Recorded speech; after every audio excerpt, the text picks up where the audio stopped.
Anong uri na naman ng magic ang ginamit nila para ubusin ang 125 million pesos sa loob lang ng 11 araw? Hindi na lang yan spending spree.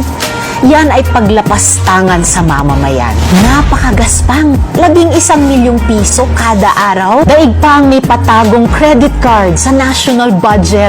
Hindi nyo pera yan. Confidential funds can be validly spent only on expenditures supporting surveillance activities of civilian agencies. Yung ating Coast Guard sa West Philippine Sea, araw-araw binabantayan ang sumpong ng China. 17 years pinagkasya ang 170 million pesos na confidential funds. Ang OVP, hindi man lang umabot sa 2 linggo.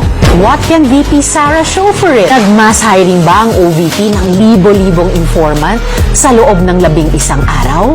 Nagpatayo ba sila ng daan-daang safe house sa loob lamang ng 11 araw? Babalik tayo sa paulit-ulit na tanong. Saan nyo dinala ang pera? Naghihintay ng resibo ang buong Pilipinas.